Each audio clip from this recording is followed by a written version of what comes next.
So, good morning, Charged Up Studio listeners. Welcome back to another episode where you get charged up for success. I'm Dana Olivo, your host and CEO of Market Atomy LLC. No matter how experienced you are, one area that repeatedly trips up small micro business owners is accounting and taxes. You may be managing the money side of the business or your personal finance as well, but there are a lot of areas that still sneak up and surprise you. In fact, our guest today is so knowledgeable, she can trace back the history of our tax laws. So to when they were first introduced. CPA Betty Haas enjoys working with small micro business owners, helping them to set up their businesses, financial and accounting systems. Let's all please welcome to Charged Up Studio, Miss Betty Haas with Monroe Haas, PA. Hey, Betty. Good morning. It's good to hear from you. You too. You too. I sit here and when we talk about accounting and we talk about finances, and I just kind of go to sleep. It's not my forte. I never have been one who have liked numbers, but recently you presented on the history of taxes in the US. Yeah, And I was doing it for a number of reasons. yeah, no, exactly. And it fascinated me. So do me a favor and kind of let our audience know a little bit about what you found out or what you discussed during that presentation as far as the history of taxes. Well, sure. So, just a little background. The reason why I was looking at it is my father had a birthday September 20th, and my presentation was right about that time. And I was intrigued by 101 years ago, what life was like for him. And it made me look at history. And I'm thinking, wow, taxes back then were so different than now. Born in 1920, what did he face? Well, I looked back and I found that actually in 1861, there was a tax act that came into place, and it was 3% for those that had $800 or more of income in their household. But that was from 1861 to 1871. And then the United States citizens revolted and said, no more taxes. So there were no taxes from 1872 onward. And then in 1894, they tried to come back with another round of taxation. It was 2% for those with over $4,000 of income. But ironically, that legislation was struck down by the Supreme Court. They said it's illegal. You can't do that. That's Wow. fascinating. Okay. Yeah. So then in 1909, we're getting closer to when my father was born. 1909, the income tax bill was attached to a tariff bill. Now, interestingly enough, that the conservatives were trying to not pass this bill, but they decided if we say that we'll agree with this income tax being added onto this tariff bill, then we know that it won't be passed because we know that people will revolt against the income tax. Well, to their chagrin, it passed. In Oh my 1913, they finally got it passed. Oh So my gosh. 1% of the population paid 1% income tax. And that set the precedent for having this complex, crazy tax system that we have today. And yes, it's legally allowed by the Supreme Court now. So I mean, it's law now. It's legislation. We can't get around it now. Wow. So we're now up to an average of how much percent? From 1% to what? Oh, our highest rate now is 37%. I thought it was 33, 30, somewhere in there. Oh my goodness. Now, I've heard this before, and I've asked you this before, okay? Mhm.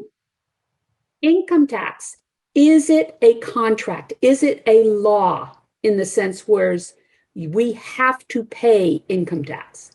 Yeah. People are confused because it's called a voluntary tax system. Right.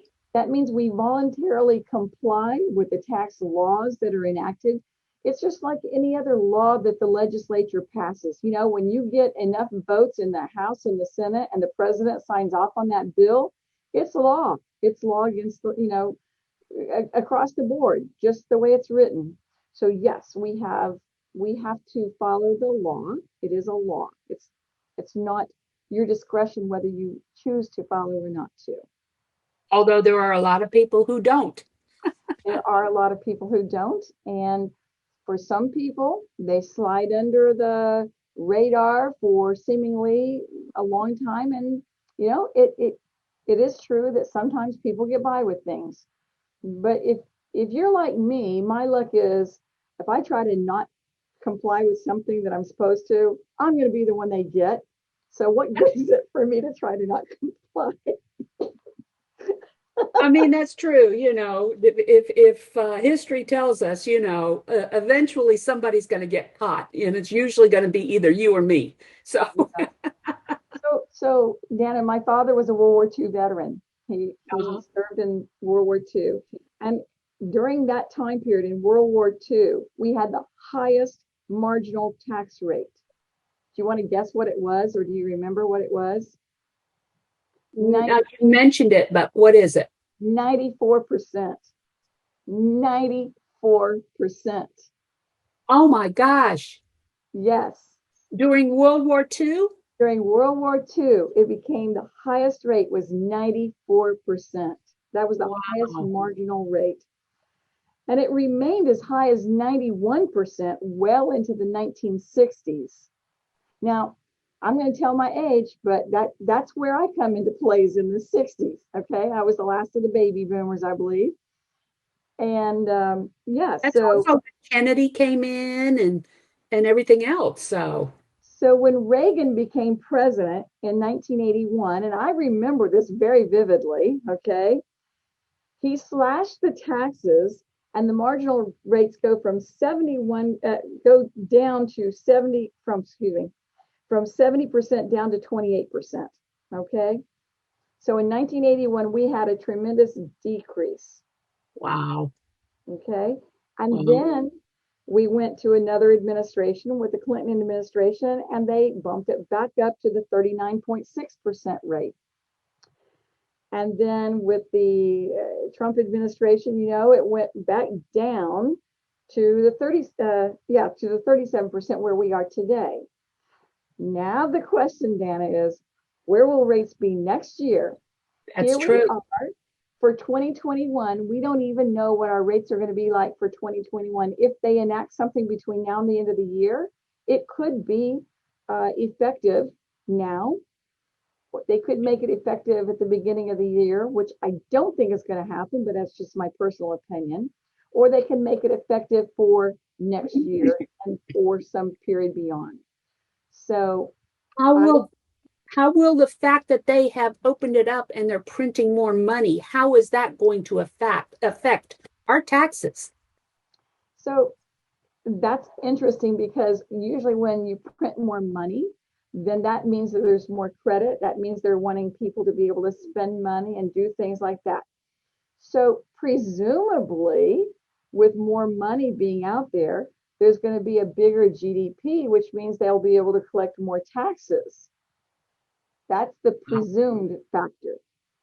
What's really going to happen, Dana? You tell me. The government is struggling to bring money in right now. Yes. And right now, the stories that I'm hearing out there, and this is from, uh, my Keo, my 401 investment banker, and things like that, is they're starting to think the government is starting to get creative about the way that they're going to collect these taxes. They're talking about restricting the self-directed IRAs and 401ks Mm-hmm. because they don't like the fact that we're self-directing and earning more income or interest than traditional, that type deal.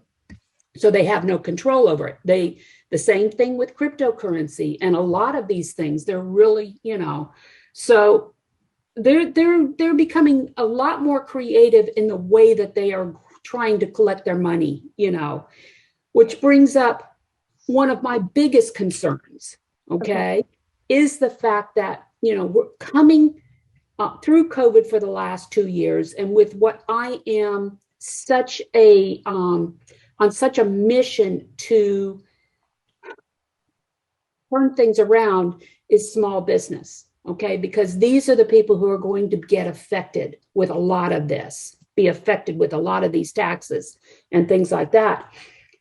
And I can't understand for the life of me why they are going after the traditional means of collecting taxes, which have not worked as well.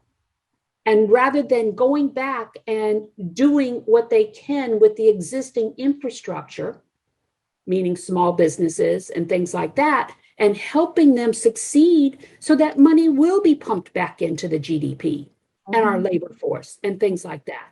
Why are they ignoring that? Oh, I can't tell you what they're thinking because their mindset and my mindset are two opposite ends of the spectrum.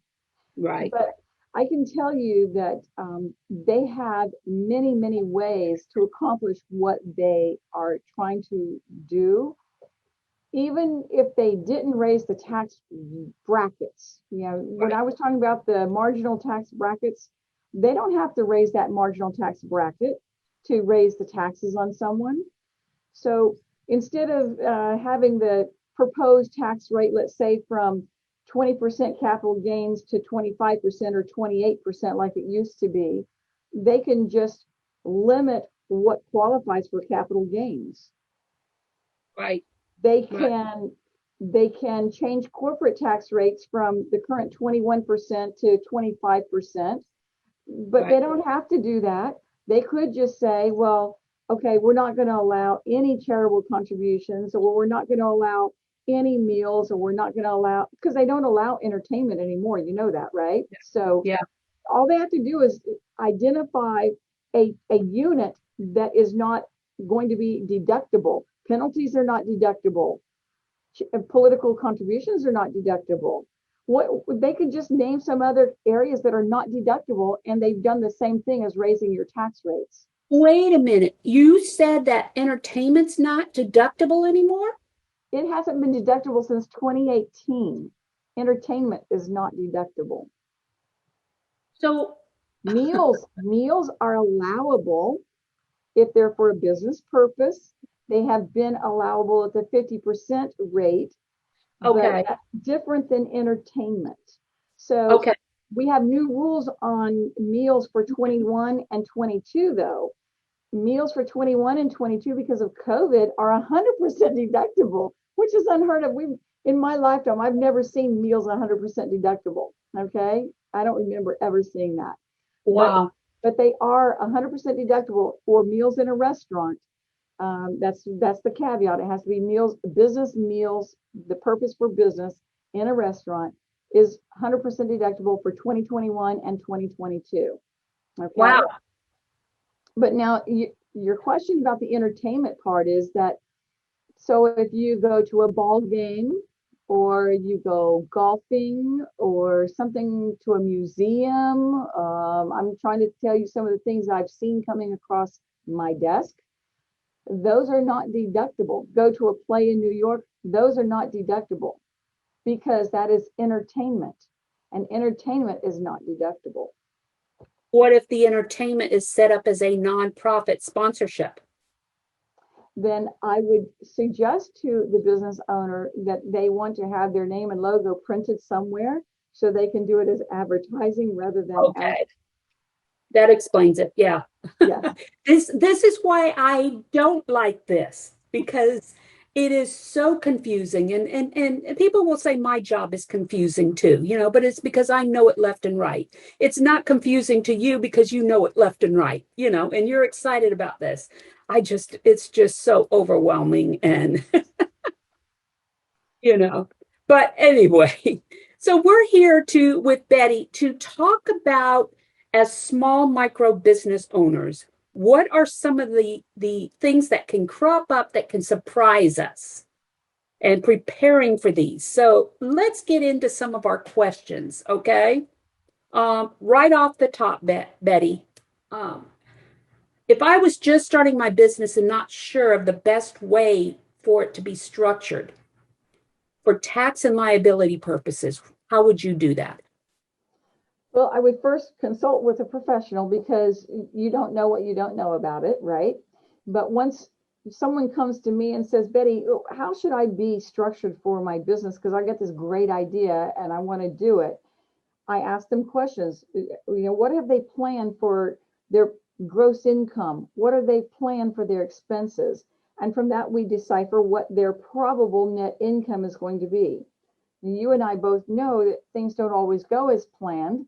So sometimes we hedge our bets and we say, well, if this, then this. But my rule of thumb is generally if they're US citizens, green card holders, or if they are going to meet the substantially present test for foreign people that are working in the United States, then they could be an S corporation for tax purposes, even if they are an LLC. And people say, what? They just scratch their heads and say, what do you mean? So I have to go back and explain what an LLC can do versus what a S corporation is. And so we go through that example and that scenario. Once we determine that, yes, an LLC is the right fit for them, or a corporation is the right fit for them, then the next question is, can you elect to be an S corporation? Because if so, generally, you can save quite a bit in payroll taxes by doing that.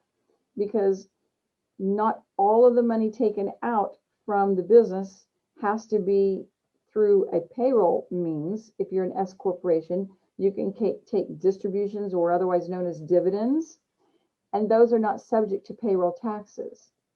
So right off the bat, Oh, generally I can help people save half of the taxes they would pay as a sole proprietor.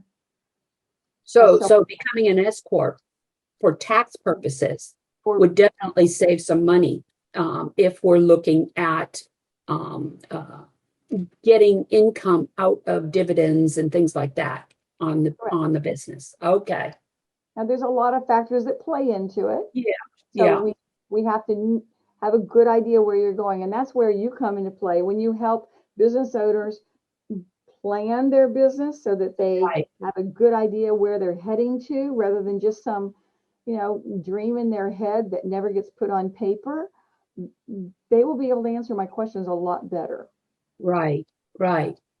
So one of the things when we're talking about payroll and payroll taxes and everything, one of the things that I work with my clients on when we start talking about contract labor versus employees, Mhm. okay, then I start talking about, okay, when is the time to switch over from contract labor to full-time employees? What would be your response to that? The IRS has a 20-point test that you have to meet, even if you're just talking about one person for a very limited amount of work. I mean, the IRS says if you have someone do work for you at all, you have to put them in the right bucket of employee or subcontractor from the very beginning, no Right. matter if it's an hour. Okay, that's the rule. So you look at whether or not someone is directing, managing, telling somebody how to do, what to do, when to do it. If they have to use the company's equipment or they use their own equipment, does the company provide them any kind of benefits or not? Right. Does the person working have their own business set up, or are they working as a sole proprietor for other people? Do they have business cards with their company's information on it? Do they bill by invoices, or do they use a timekeeping system to keep track of their time to be paid as an employee might do.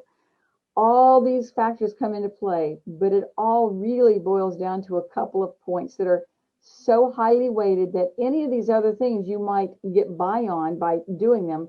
But if you don't meet some of these really high priority areas, you still won't be a non-employee. You won't be a contract Right. laborer. You Right. have to meet the test of being at risk to be a non-employee, meaning that your boss at work, when you work as an employee, has the risk of making money or losing money, right? Okay. If you are the subcontractor, you have to similarly be at risk of being able to make money or lose money. Right. Okay? If you're an employee, you work the hours, you're going to get paid. You do the job, even if it's piecework, you're going to get paid. By law, they have to pay you. If you're independent, you don't have a guarantee. You Right. may think you've got a contract that tells you you're going to make some money, but you're still at risk. I have seen it way too often. You have a contract and yet something happens. You buy equipment, you hire staff, whatever, and you're going after this one big contract that you got, and then something happens and that contract gets canceled for whatever reason. You Right. now got all these employees, or you got this equipment you're having to pay on, and you are at risk. Whereas if you were the employee, you would not be at risk. You would Right. have Right. been paid for the hours that you worked, and boom, you're done. You're Right. finished. So, keeping on this topic now, if I am working with a contract person, contracting with somebody, where is that fiscal line where you would consider either hiring that person or hiring another person full time? Okay, that's a good question. You're going to pay self-employment tax, or payroll tax, I should say, which is 7.65%. Right. Plus, you've got the factor of workers' comp to consider, depending on what industry you're in, whether you have to have somebody from the get-go, as in the construction industry.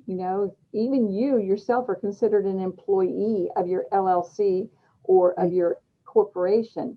So if you're in the construction business, you have to either elect out of workers' comp immediately, or you have to be covered by workers' comp because of the industry you're in. Now, if you're in a consulting company, that's not the same. You can wait until you got 3 employees before you would have to have workers' comp. Right. Mm-hmm. So the decision on whether you're going to hire someone as an employee or whether you're going to hire them as an independent contractor really kind of boils down to how you're going to use them. If you can structure it to where they can be independent, sometimes that's good because you get to save that 7.65%. You don't have to worry about the workers' comp.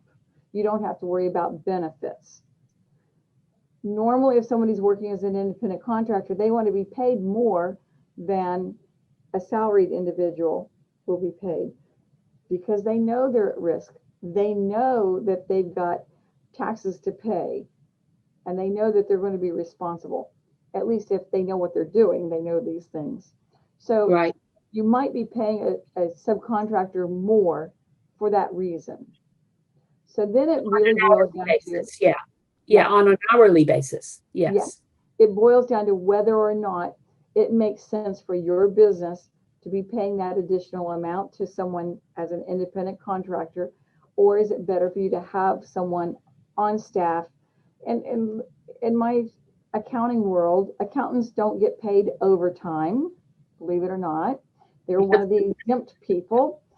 So, so it makes more sense for me to hire an employee than to have an independent contractor for much of the work because I don't have to pay overtime to Right. my staff.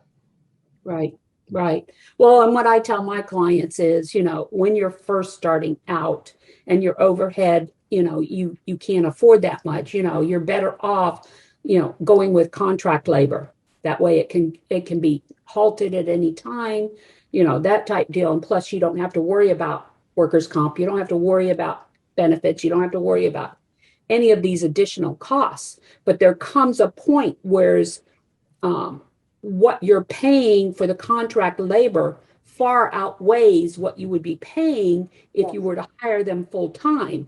And when that happens, you have to think seriously, okay, if I add in the workman's comp, add in the benefits, add in everything, Social Security, everything that I need to, and that base rate is Hmm. still better than what you're paying the contract labor, then it's a matter of, making that decision.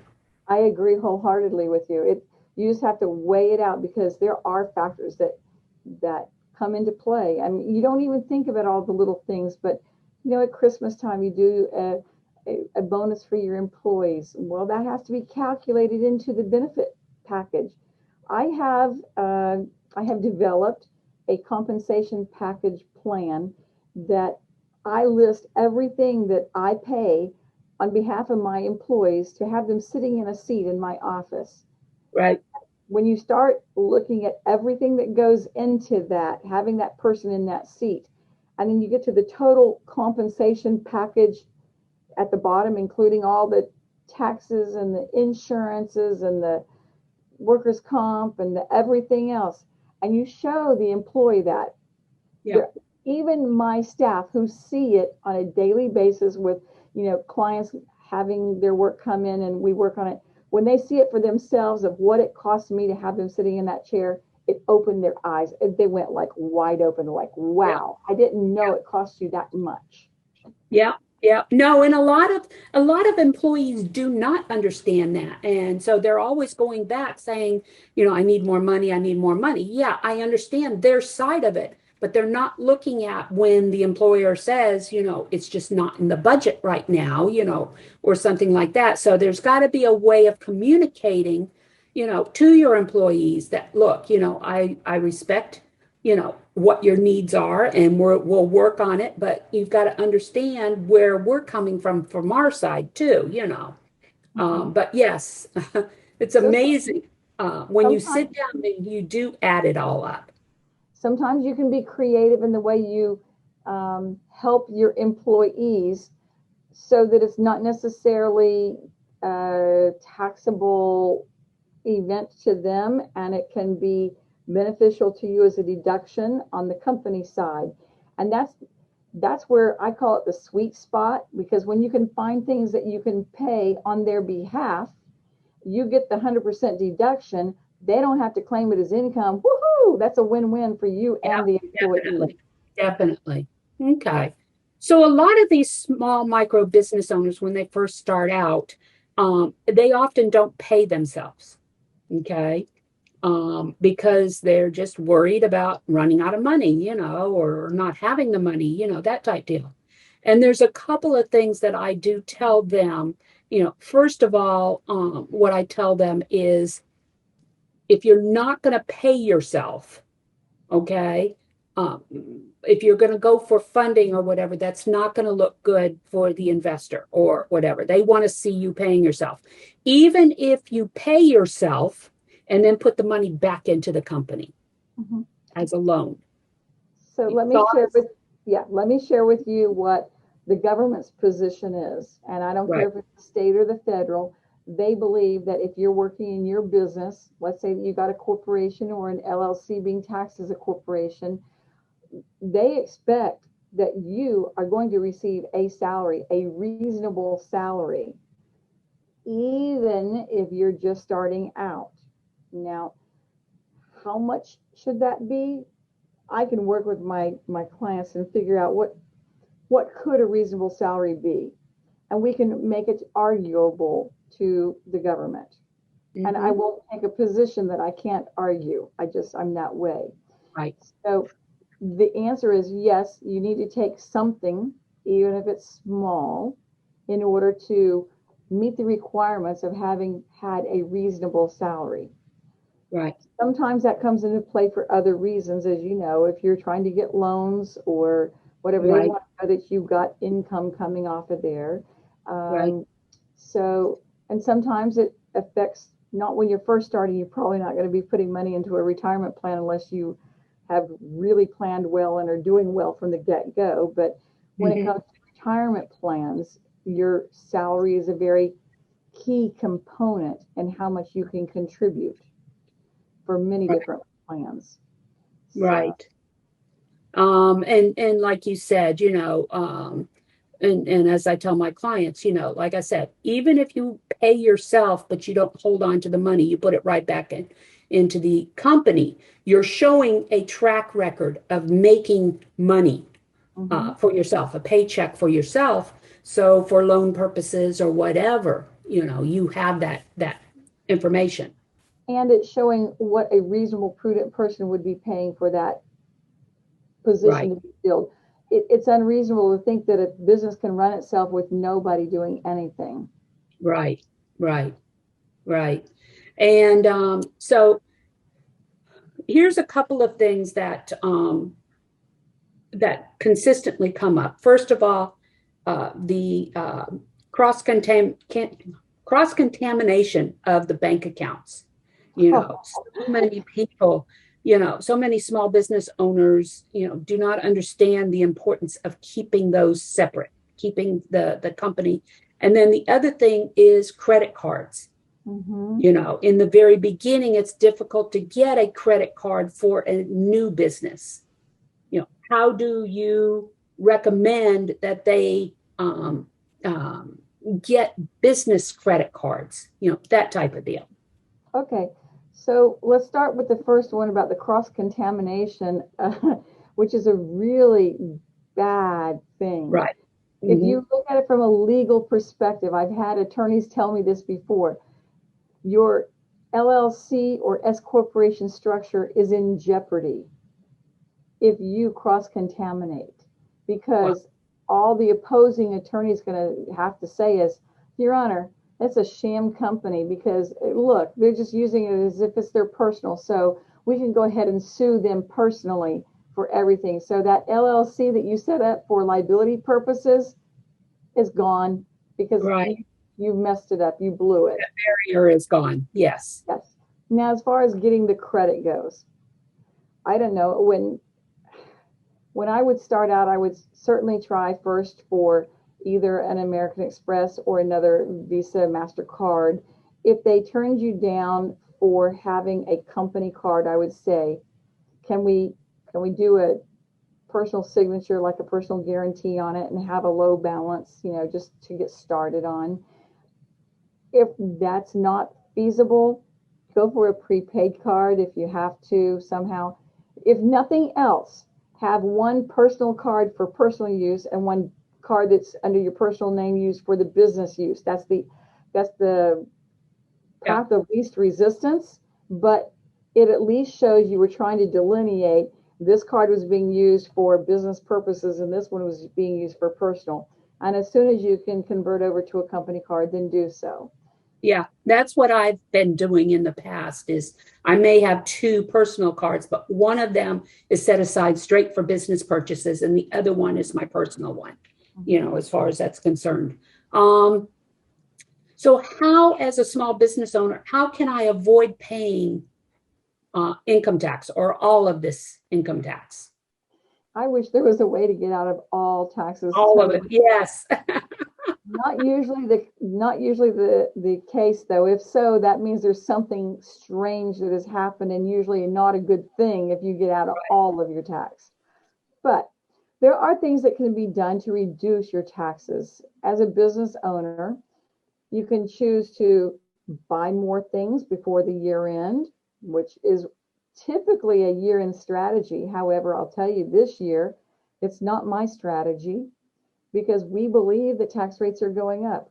Why would I take a deduction for something this year that I could put off until January of next year and get more of a tax benefit from next year? So, although normally I would have a use it, take the deduction now, if I really believe the tax rates are going up next year, which I do, I'm going to save that deduction until next year. I'm going to pay the taxes at the lower rates this year and just, ante up. Uncle Sam, you got it from me this year, but next year I'm going to get you. So that's an unusual position, and I don't usually recommend that to people, but that's kind of the position I'm taking this year because I so firmly believe that we're going to be seeing tax rates going back up at least to the 39.6% rate. We already know that there's some credits that are being talked about going away. And so as they take away tax credits, that's the same thing as raising tax rates. Okay. So I'm going to prepare myself as best I can for those situations. So what else can you do to reduce your taxes? Take advantage of the tax credits that are available. Right now, some businesses need to look and see if they qualify for that employee retention credit that was offered through the COVID CARES Act. Some people don't even know about it. And that's sad when they don't know about it. I can't believe that we went through a year and a quarter of COVID, and some people came to me and had never known that they could get a PPP loan. I was thinking they must have had their heads stuck in the sand somewhere because that was so well advertised. And yet I have found people who qualified for it but never knew and didn't take it. Wow. That's really sad. So staying aware, and if you don't have time to be aware, get a professional to help you so that you don't have to know that stuff, but they can be the ones responsible for telling you.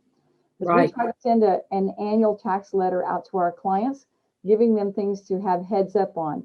Changes in minimum wage, changes in any of the tax laws, things to look out for that we think are important in the economy, or, just general business savvy tips. So aligning yourself with someone who can keep you abreast of those kind of things is really important. Some specific areas that you might look at if you're large enough to have a health insurance plan is consider a health reimbursement account or consider an HSA account. If you're big enough, a flexible spending account, but that's usually for a little larger than the micro people. Start off with an IRA.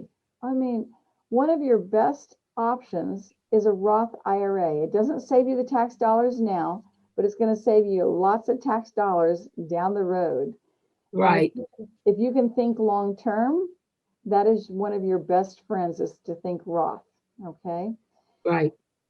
For today, some other things you might do is hire your immediate family, especially children that are minors, are wonderful ways to shelter some income, give them the opportunity to learn about finances and how to save and how to spend.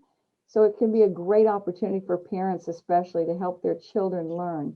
Rather than just giving them an allowance, have them take out the trash, have them do social media for you, have them be a face on your website so they can get paid. Have them, answer the phone, have them do filing and clerical administrative tasks. Have them stuff and fold envelopes and, whatever it is that you need them to do. Give them a fair wage so that they then can contribute to their IRA. And they can have that growing for a long time if they put it into a Roth, tax-free when they retire. That's the best of the world, I tell you. So what about when we were talking about building credit for your company, okay? What if you were to lease a car or buy a car in the company name? Okay. So the first thing I'm going to tell my clients is remember the liability comes along with the car, because it's your number one asset that's going to give you a lawsuit if there's an accident. So I would be very cautious in that regard. But if you're going to put a company car in the company name, make sure you have a sufficient insurance. And then number two, regarding your credit question on that, if you buy a car and you've got the credit to buy the car and you've made your payments on that vehicle like any other loan that you would have, it's going to be building your credit. If you're leasing and you're making your payments timely, it's going to be building your credit. Businesses can have a Dun& Bradstreet credit report. I don't know how familiar you all might be with that, but it's not as widely known and used as your personal credit score. But if your personal name is associated with the vehicle that you're buying, it's your personal credit that is at risk, probably. Right. Mm-hmm. Right. Does that Okay. answer it, or do you have another thought or question? No, no, that's exactly it. As far as that's concerned, even with starting out, even if you were to lease a car, you'd still have to do it in your own personal name until Generally, they could build require you to credit up. personally guarantee it. Yes. Right, right. So if a small business owner was to come to you, okay, how could you help them qualify for a loan, first of all? But getting their financial statements in good order is the first thing, making sure that we have a track record of what they have done so far if they have already been in business and they're coming to me. But if they've never been in business, the first thing we're going to do is have a business plan put in place. Right, Your right, business plan is critical, and I don't necessarily do the business plans for my clients that come to me because usually micro companies need to have it done through another source because I'm going to cost them more than they want to pay and more than they can afford to pay, probably. So I don't mind working with other people to help them get that business plan going, but we want to make sure that the business plan makes sense. It has good financial data, good marketing data, good history of the person, the profile, because the business is selling the idea of what it's going to be able to do for someone to want to be able to lend money to it.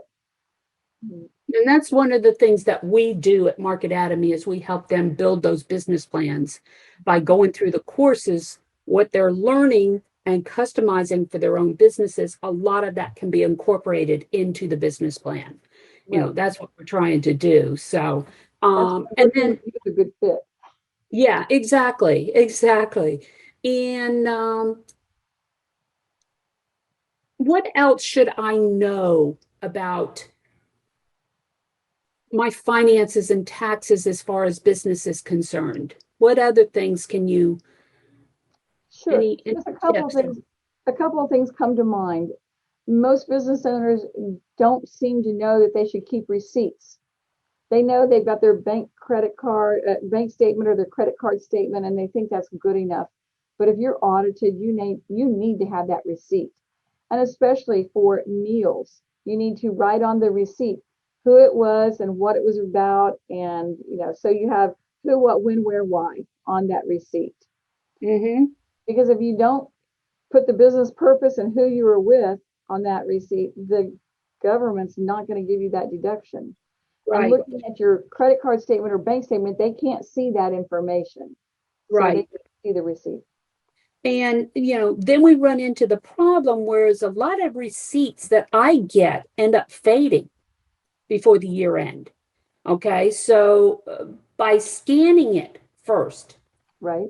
that's good enough proof. Yes, absolutely. So you can scan it in and keep it in your computer file, or you can buy a program or an app that will allow you to scan it and it'll sort it. Actually, Expensify comes to mind. I've got a few clients that use that, and most of them are quite happy with it. Now, there's some setup that you have to do to get it going in the right categories. So my recommendation to my most recent client, who was a nonprofit, by the way, is let's set up your chart of accounts so that you know what we want to see them categorized in. And then in your Expensify, every time you get a receipt, you can just put it in that category. Now, the trick comes in when a receipt from Walmart might go into 2 or 3 different categories. So, there's some hurdles you have to come through in order to be 100% accurate. But really, Right. if you get 90% of it right, the government's going to forgive it being in the wrong place for the other 10% as long as it's deductible. Yes, yes. So we're coming up on the conclusion of another episode of Charged Up Studio. Betty, can you let our listeners know how they can reach you should they wish to? Oh, sure. You can reach me through the internet at our website, www.munro, that's MonroeCPA.com. So MonroeCPA.com. Or you can contact us by phone at 407 291 2700. And we have a wonderful web portal that's connected with our websites for our clients to use so we can interact with emails and documents very securely. It's a great tool that we are using. So contacting us, if you want to fax, we got fax. We get information every which way you can. Email. My email address is bhaas@monroecpa.com. So that would be BHAAS as in Sierra at Monroe, MUNROECPA.com. Okay. Okay. They can No, that's contact great. you, Huh? or they can contact you and say, "Who Or was they that can lady?" contact me. So I'm going to put you on the spot again, Betty. Okay. We often will do informational webinars, okay? And I'm interested, a lot of my listeners and people, when it comes to their finances, they have difficulty reading their P&Ls, Hmm. their balance sheets, and things like that. Would you be willing to come back and do a webinar, a 60-minute webinar, teaching some of our people how to read these P&Ls and read their balance sheets and things like that? I'd be Okay, would you delighted to do that. do that? I Okay, I great. love I love the teaching just like you do. So Yes, if I can communicate better with my clients by educating them so they know when I'm talking about the changes in their financial statement and they know the terms that I'm using, we're far better off. And if I right. can help somebody in their business growth, I want to. Well, great. That's what I'll do is I will set up a webinar. Just watch marketatomy.academy for that date and time coming out in the future. But that concludes our podcast for today. So please leave a review on any of the streaming platforms you're listening to us on now, or go to Charged Up Studios Facebook page and leave a review there. Charged Up Studio is a product of Marketatomy Academy, the e-learning system designed specifically with the micro business owner in mind. For more information and to register for many of our courses, go to marketatomy.academy. That's it for today, folks. We'll talk to you next week. Bye. Bye.